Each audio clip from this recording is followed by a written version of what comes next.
you sit there, aren't you? Oh. Yeah, yeah, I'm just I'm going to sit in front of you. Is that all right?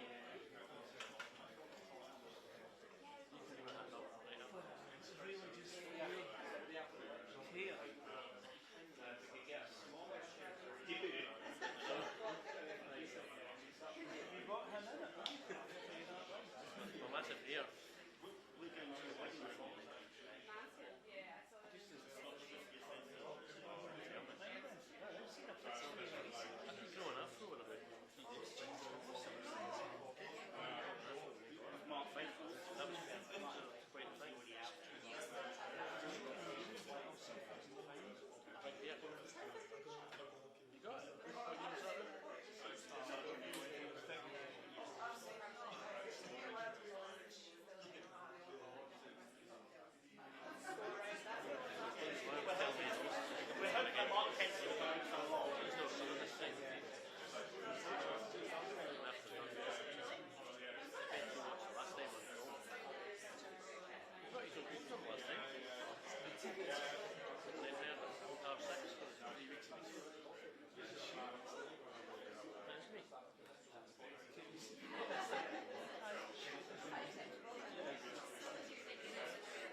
Good afternoon, everyone. Thank you very much for coming along this afternoon. I'll say a few words, first of all, about my visit this week to the United States, and then I'll take some questions.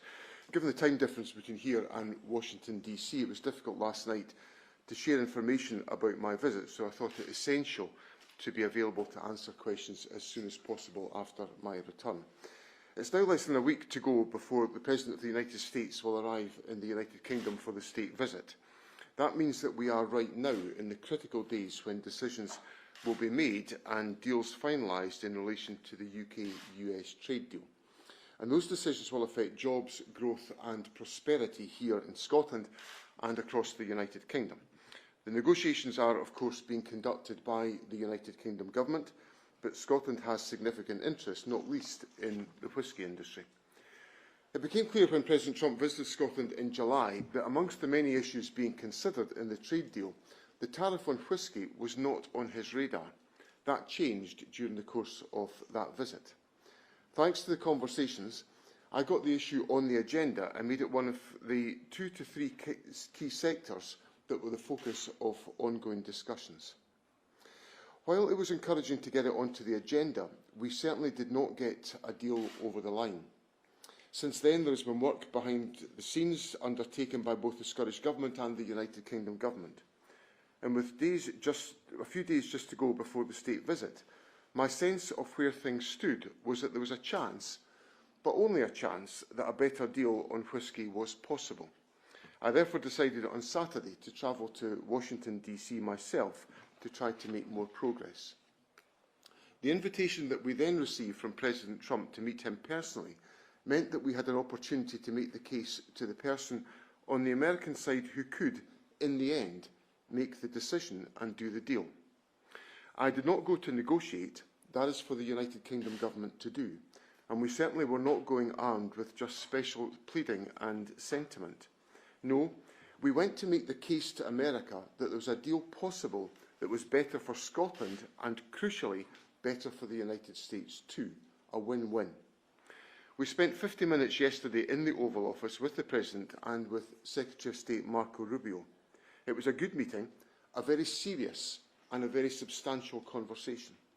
We set out our case, set out the chance that we believe exists for a better deal that benefits America and Scotland. And President Trump listened carefully to Scotland's case. But I want to be very clear, we did not conclude a deal. That work rests with the United Kingdom Government. I've worked hard to create a platform for the UK Government to negotiate and to deliver on Scotch whisky. A better deal for whisky was not previously on the agenda, and it now very much is. But the ball is firmly in the UK Government's court. They must press on with the detailed negotiations, and try to get a deal over the line. That said, I have to be realistic about our chances of getting this deal. US policy is pro-tariffs. The President believes in tariffs. So nothing here is going to be easy. It never was. But I think and I hope there is now a real chance of a better deal. We've done the best we can to put this possibility in front of US decision makers, including the ultimate US decision maker. I think we have made progress for Scotland this week in the trip to the United States. My visit to Washington also included an excellent and informative meeting with the Distilled Spirits Council of the United States, the Kentucky Distillers Association, alongside the Scotch Whisky Association. This underlined to me the common cause that the two industries face and how we can hopefully secure a win-win outcome. I also met with key members of Congress on Capitol Hill to help to promote the case for a better tariff deal for whisky. And given the opportunity to speak with the President, I thought it was important to raise the ongoing conflict in Gaza, the attack yesterday in Qatar, and the progress for peace in the Middle East, an issue which is of such huge concern to the people that I serve in Scotland. In all of my engagements yesterday with everyone I met, I was given a warm welcome, and it is clear that Scotland is close to the hearts of many of America's top lawmakers and business people. In my view, that is something that we should not only cherish, but we should also nurture. Of course, that affection for Scotland extends to the very top of the United States government, something very clear to me when I met him during the summer. He told me at that stage that if he could be of help to Scotland, I should let him know. Well, I'm glad that this week I took the opportunity to follow up on the President's offer. I'll now very happily take some questions from you all, and I'll come first of all to Colin Mackay. After your talks yesterday, you clearly think there is a deal that could be got over the line. Do you have confidence in the UK negotiating team to get it over the line? I think there's every possibility that a deal can be made here, because what I was setting out to President Trump and to others is a basis of a deal which benefits not just Scotland but also the United States. And it fundamentally hinges on the impact of tariffs. Tariffs are having a negative effect on Scotch whisky just now. It's costing the industry £4 million a week. If the industry is losing £4 million a week as a consequence of tariffs, it hasn't got that £4 million to invest in the future of the industry. Undoubtedly, capacity will begin to be undermined as a consequence. If that happens, then an important trade for the United States will be undermined, and that's the trade in casks that come from Kentucky, where bourbon has been produced, and those casks are then transshipped to Scotland at a price, £300 million market a year. Well, that will be undermined if the Scotch whisky industry is facing tougher times. So there's a win-win situation to be obtained here. So it's not just a one-way street for Scotland, it's got benefits for the United States too. That's why I think it's a really attractive proposition. And I think in the light of that, I think there is every possibility a deal can be made. What I've done is I've got much greater focus and priority attached to this. I don't think this was anywhere on the cards prior to President Trump's visit in the summer, but I've now got it on the agenda, and I leave it very much to the United Kingdom government, who have the constitutional responsibility to negotiate this deal. And I want to make sure every effort is put in to make sure that's the case. And I've got confidence the UK decision makers and negotiators recognise the priority that I attach to this issue. Glenn Campbell. 2 points. What has changed from the point where you questioned whether the state visit next week should go ahead in the aftermath of President Trump describing a future for Gaza as a sort of Riviera-type resort? What's changed between then and now, when you're preparing to be a guest at that state dinner next week? And on whisky tariffs, if there is a deal that improves trade conditions, you'd be entitled to claim some credit for that alongside the UK government and trade bodies on either side of the Atlantic. If that deal does not emerge, are you simply going to blame the UK government? Well, first thing, on what's changed, I think we've just got to get on with the world as we see it and as it is in front of us. And I want to make sure that I can engage constructively to advance the interests of Scotland, and that's precisely what I'm doing, what I was doing at the start of this week in the United States, and what I'll do by attending the banquet as part of the state visit that His Majesty the King is hosting next week. On tariffs, look, I'm interested in making progress. I want to get things done. I'm talking to the Scotch Whisky Association, who very much welcomed the initiative that I have taken to advance this issue and to increase the priority that's involved. I want to make sure I do everything I can to support the industry, because the industry is facing a tougher climate just now. Higher employers' national insurance contributions is undermining the industry. Higher energy costs is undermining the industry, and we've now got tariffs. There's a hat-trick of problems that the industry is wrestling with. And that's going to ultimately affect jobs and employment in fragile communities in Scotland, many of those communities are very familiar to you, Glenn. So I think it's part of my duty to make sure that I make as much progress, and I've provided a pathway through which the UK government can travel to find a solution that will benefit the Scotch whisky industry. It will also, as it happens, benefit interest in the United States as well, because it creates more of a market opportunity for them, and that's in everyone's interest, because that supports growth, it supports expansion. And I've done some pretty heavy lifting to get us to this point, and I want those responsible for concluding this deal to do it, and to conclude it positively in Scotland's behalf. But will it be the UK government's fault if they don't get it? Well, we've got it to a good position, and I just simply hope that the necessary impetus can be given to it by the UK government to get it over the line. Kieran. Thanks, First Minister. You talked about the impact on the whisky industry. John Fordyce, the Director of Borders Distillery, said that tariffs set back their plans to expand into the US by 6 months. He says only a zero tariff solution will mean they can expand their business. Having spoken to President Trump, how confident are you there's a zero tariff solution on the table here at all? There is a possibility of it, Kieran, because I think the option that I've put on the table brings economic benefits to the United States as well. So essentially, and what Mr Fordyce has put here is absolutely correct, and I'm hearing that from various interested parties across the Scotch whisky industry. And this is, as I said in one of my previous answers, the tariffs are costing the industry £4 million a week, so undoubtedly it will set back investment plans.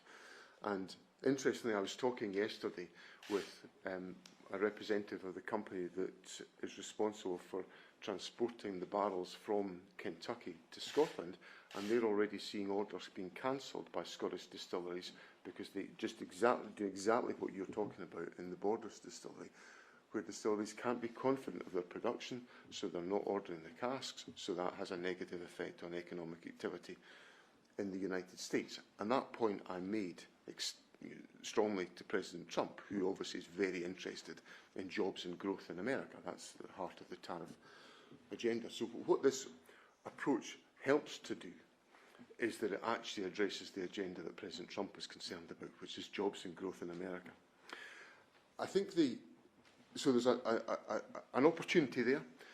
I've mapped it out. It's been set out to the highest voices in the United States, and I just hope that we can get that over the line, and I think there's every possibility we can, because it will also have great benefits for distilleries in Scotland, many of whom will be able to seize that opportunity and to grow and to expand. Gina. Thanks, First Minister. Can I ask what your understanding is of why whisky wasn't on the President's agenda, in terms of these negotiations the UK government has been doing? And also, you said it was a very constructive meeting. Can you tell us exactly what the President said to you that makes you come away thinking that and that a deal is possible? What were his words to you on that? Okay. On the issue of priority, I don't think whisky was high enough up the discussion, to be honest, Gina. That's what it looks like to me. I think there was other issues that were the fulcrum of discussion between the UK and the US, and whisky wasn't one of them.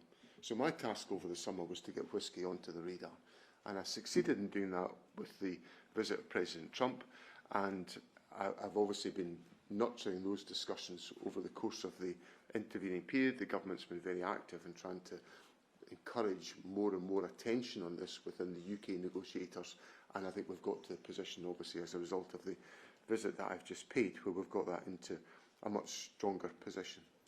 In terms of what President Trump said, obviously you'll understand that I'm not. It's not really appropriate for me to give a verbatim account of the conversation that we had. But if I can say to you that I was supposed to be in the Oval Office for 30 minutes, I was in for 50. That perhaps gives you an illustration that we were having a very engaged, substantive discussion about this. And he was asking me lots of questions about the proposition.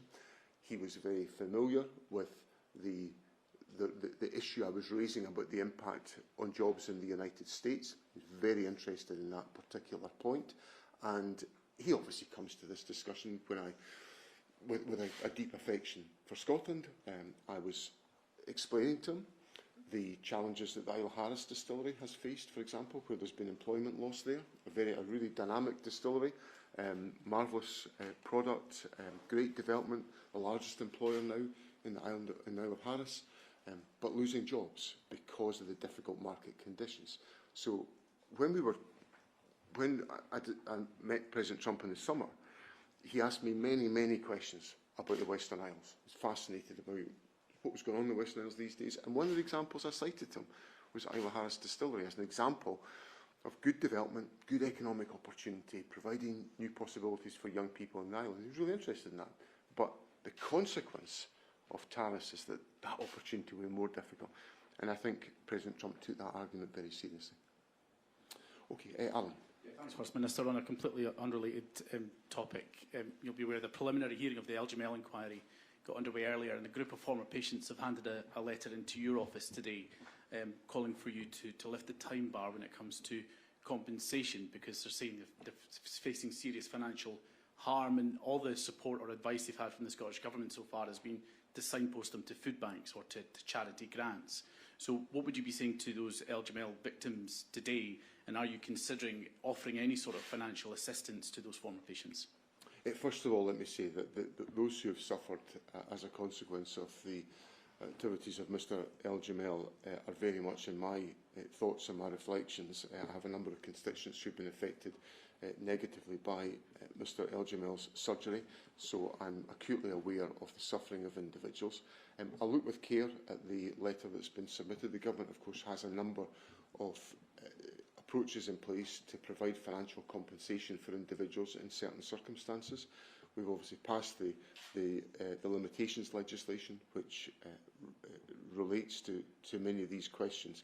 But I'll obviously consider in detail the letter that's come into me and identify if there's more action the Government can take. Neil Pooran. Neil. Thanks, First Minister. How important was the US Ambassador Peter Mandelson to the talks you had with the President, and what you're trying to achieve more generally in terms of a trade deal? And do you feel the UK Government is fully supportive of the approach you're taking on this?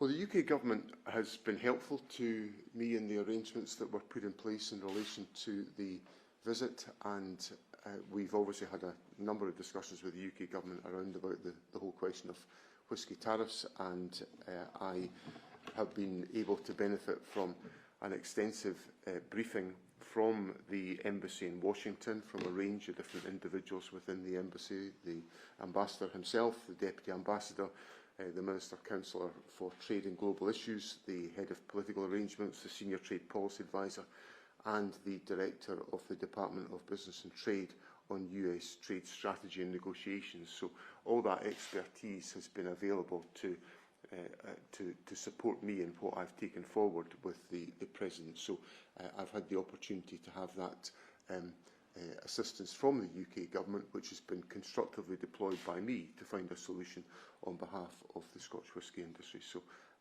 I welcome that cooperation. Chris McCall. Chris. Thanks, First Minister. Just on the subject of tariffs, if, for whatever reason, we don't get a deal announced next week on a reduction, are you prepared to return to Washington as often as it takes to press the case until a reduction is agreed? And I wonder if, just briefly, if you could also comment on the news that the Hotel Claddagh in Falkirk had a brick put through its window this morning, obviously a hotel that's been at the centre of protest regarding the temporary accommodation of asylum seekers. On the first point, Chris, I do hope that we have an announcement made that is constructive in association with a state visit. That's why I decided to, I thought the moment was right. These discussions will be coming to a conclusion in the next few days, so I thought the start of this week was the perfect opportunity for me to go and to try to push that along a bit.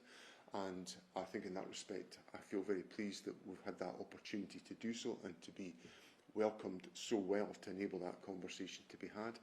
If we don't get an outcome that's satisfactory next week, I won't be giving up on this, because I think for all the issues that I set out in response to Kieran's question, there will be damage done to the Scottish economy by the tariffs. It's happening already, and that damage will be done in many fragile rural communities. And as First Minister, I've got to make sure I do everything I can to avoid that. So I'll come back to it. Whether I can say I'll go to Washington as many times as required, I suspect some of you might criticise me for that if I did that. But notwithstanding the fact that it needs input, I certainly won't be giving up on the topic next week if we don't get an outcome. But I do hope that we do get an outcome. Now, on your point about the hotel in Falkirk, I absolutely deprecate the throwing of a brick at the window of the hotel. I think it's absolutely despicable that that should have happened. There'll be people inside that hotel who have experienced fear and terror, and I'm appalled that they're experiencing fear and terror in Scotland, our country. It appalls me. Having seen some of these displays of protest, I've seen some terrible language used on banners, which I'm not going to repeat at this podium. Absolutely appalling language about people, fellow human beings. And that is designed to create some fear and alarm, so I deprecate all of it. I'm appalled by it. And once we conclude this, I'm going to Parliament to sit through the debate on asylum hotels that's been brought forward by the Conservative Party. The Conservative Party that set up all of this system, now going to have a debate in the Scottish Parliament, which is one of the most despicable and opportunistic moments I've ever witnessed in my 26 years in the Scottish Parliament. And the Conservative Party is doing it. There'll be members of that Conservative Party who are appalled at what their front bench is doing today. But I'm going there to witness it, because it's not going to be done in my name. I can tell you that for one thing. Right, Libby Brooks.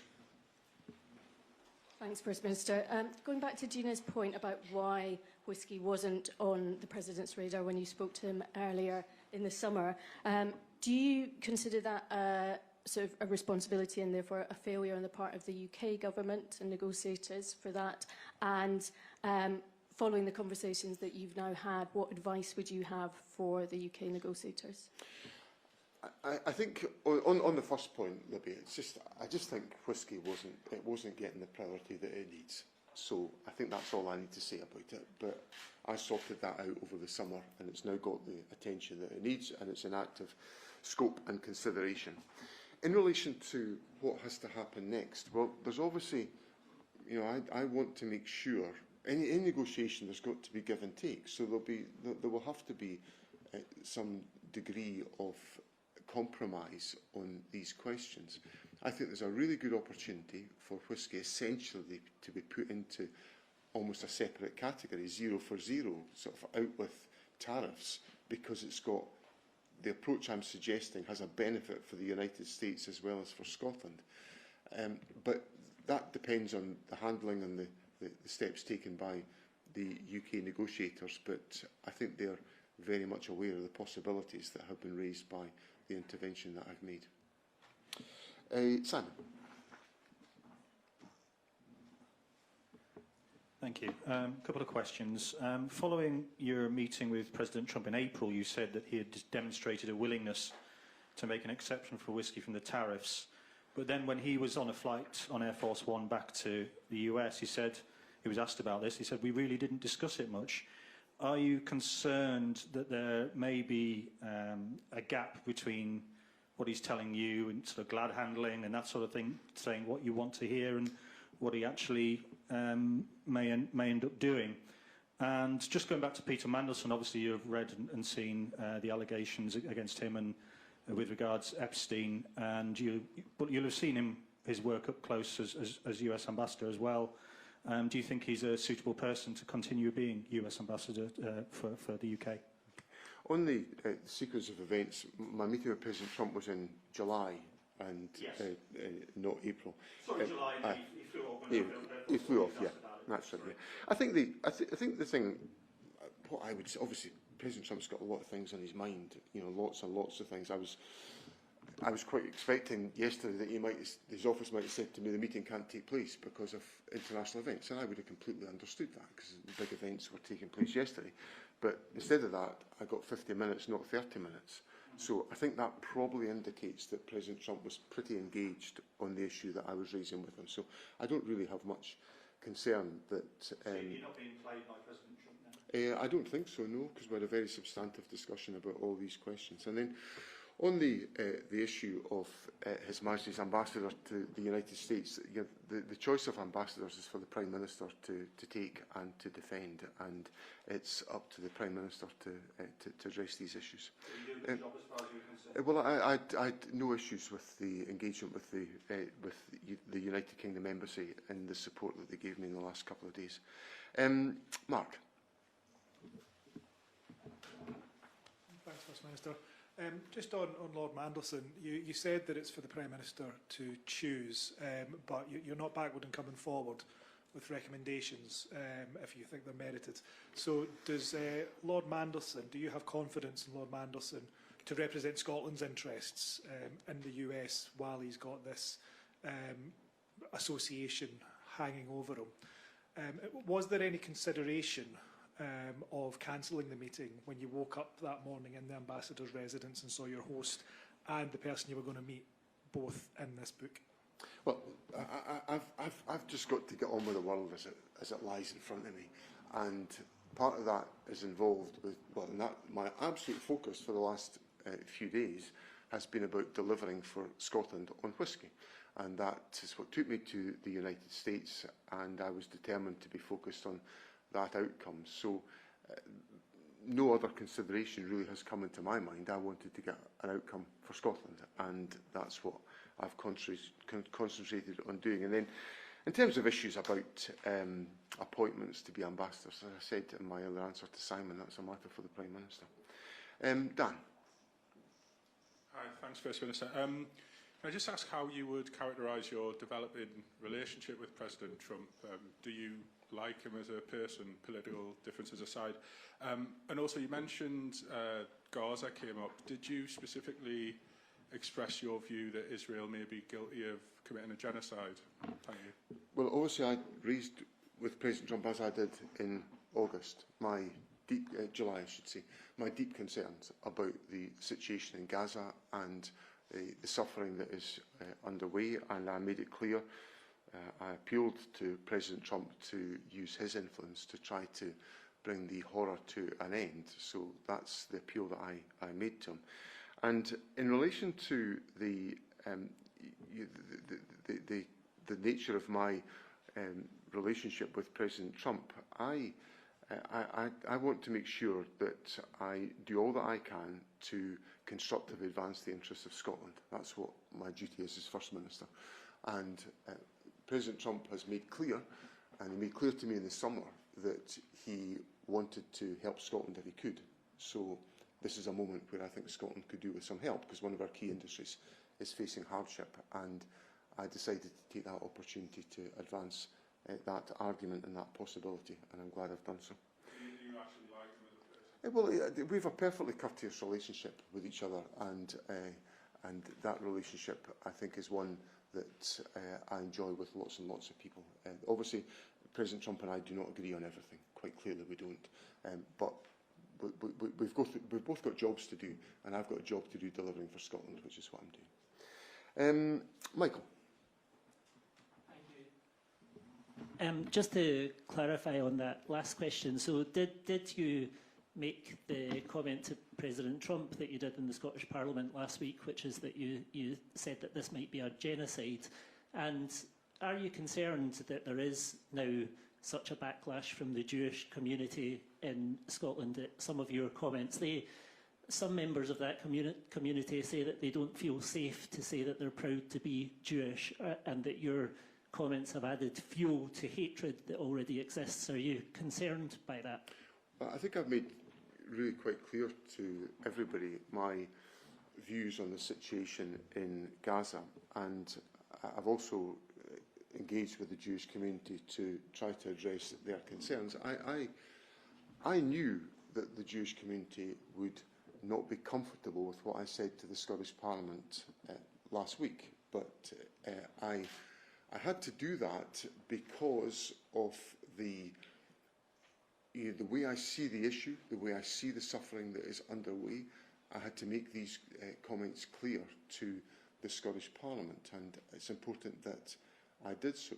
Now, alongside that, I also made clear how much I value the Jewish community in Scotland, how I view that community to be an integral part of life in Scotland, and how we've got to nurture and support community cohesion within Scotland. It's one of the reasons why I don't approve of the debate we're about to have in the Scottish Parliament this afternoon, because I think that is designed to ferment division within our communities. And I want to do all that I can to bring our communities together, to overcome any divides within our society, but there is appalling suffering underway beyond justification in Gaza, and that has to be called out. Now, I've made my position clear about genocide, and my view that there is a genocide being undertaken within Gaza, and that view is very clearly and very, very openly known around the country. Kathleen. Thank you, First Minister. Thank you, First Minister. Back in July, you told the Heralds on Spun Live at the Fringe that the UK government wasn't making enough of a fuss about the tariffs on Scotch whisky. And why do you think that the UK government, as you said, wasn't making enough of a fuss back then? And are you confident, following your intervention now in Washington, that next week the UK government, Keir Starmer, will make more of a fuss with President Trump about the Scotch whisky tariffs? And also, previously the UK government have not exactly welcomed the Scottish government having an international role. Is that position now shifting? They are more positive about you and maybe your ministers having an international role? On the question of priority, Kathleen, I simply don't think in the issues that were being pressed for further development. The deal that was announced earlier on in the year was at a very headline level, and then there was detail to be filled in underneath that. I don't think whisky was registering very much in that discussion. I don't think it was being... Can you say why that was? I just don't think it was being given much of a priority by the UK government, I'm afraid to say. I think they had other priorities. I think legitimate issues, and there's a limit to the number of issues that you can advance in a negotiation.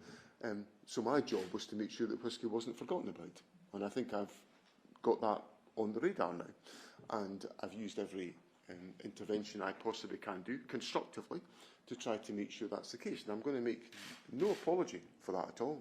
My job is to protect and promote the interests of the people of Scotland. So whisky matters to jobs and livelihoods and investment in our country.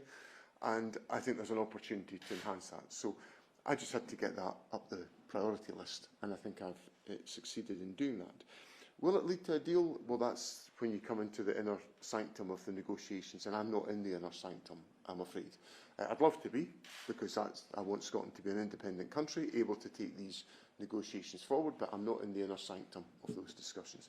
But I hope I've got whisky into the inner sanctum as much as I possibly can do.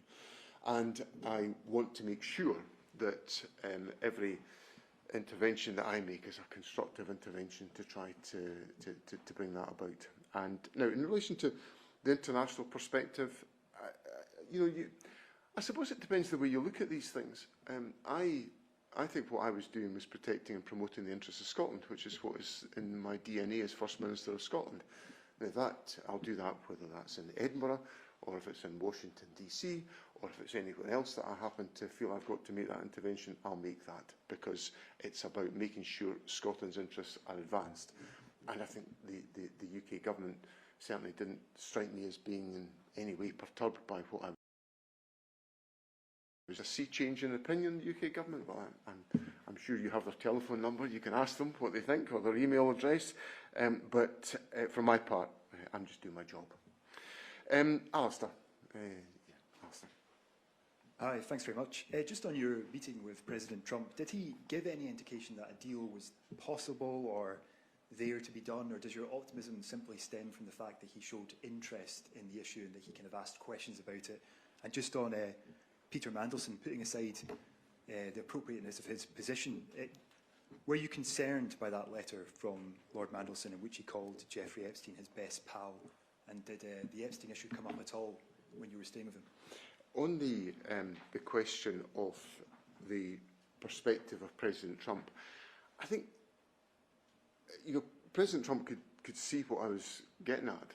He could see what the proposal that I was putting forward. I wasn't just setting out something which meant that America had to make a sacrifice on Scotland's behalf.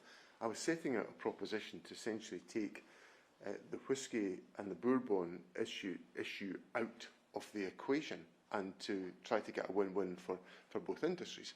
And interestingly, the congressman that I met last night, and actually the Distilled Spirits Council and the Kentucky Distillers Association that I met, they're absolutely at one with the Scotch Whisky Association because it's in their interests as well. So just now, the bourbon industry can sell bourbon into the UK without any tariffs. So it's zero coming in, but it's 10% going out. But the point I was making was there's a growth and economic opportunity argument that the more whisky is produced in Scotland, bluntly, the more barrels we'll require, which is a very lucrative trade for the United States. So I was trying to essentially get this, and I could see that President Trump could see, the dynamics of that and the benefit for jobs and investment in the United States. And he makes no secret of the fact that he likes deals. Well, I wasn't going there with a kind of sob story. I was going there offering a deal, saying this is in everyone's interests. And so I think he got it, to be blunt. Now, obviously there's complications because, as I said in my introductory remarks, the United States policy is a tariffs policy. That's the policy position. So I need to sort of get this issue viewed in a sort of separate compartment, and we'll try and get it there. And in relation to Peter Mandelson, I think what I've said so far covers all the ground on the issues in relation to the ambassador to the United States. Lastly, Simeon.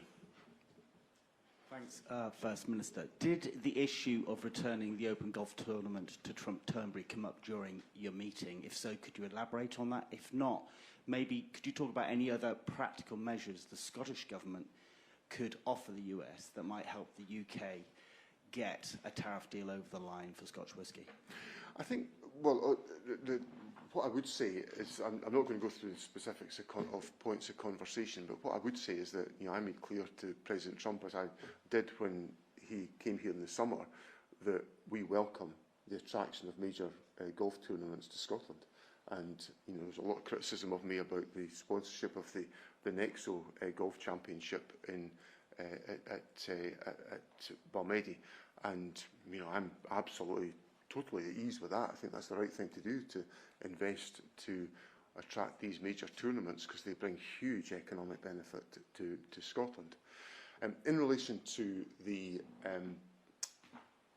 choreography of tariff deals, obviously there'll be a number of elements of the discussion with which I'm not familiar. I'm not privy to the contents of all of the discussions between the UK and the US governments about the components of deals. But there's obviously, as I said in my answer, I think to Libby earlier on, there's going to have to be compromises. Any negotiation requires that.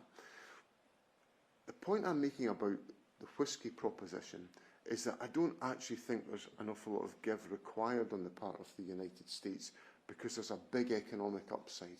The more Scotch whisky is buoyant, the better that is for the cask trade from Kentucky.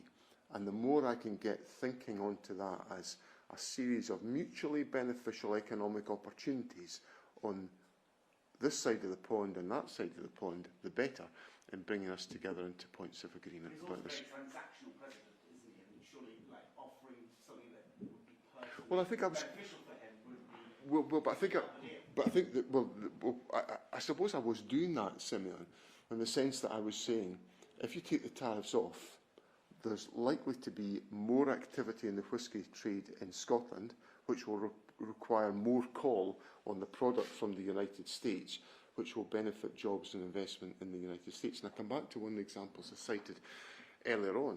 There was a representative that I met yesterday morning of the company that's principally involved in supplying casks to the Scotch whisky trade, and they are having orders cancelled. It's happening now, as we speak.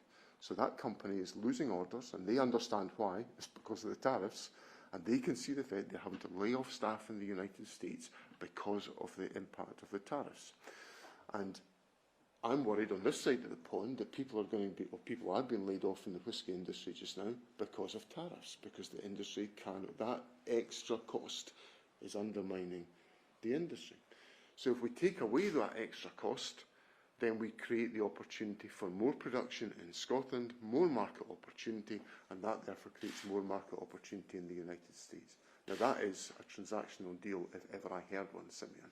Now, it involves a bit of give and take, but fundamentally it works for Scotland and it works for the United States, and that's why I hope it results in some success. But I have to say, and a lot of the thinking around about this has come together because of a fabulous collaboration between the Scotch Whisky Association, I'm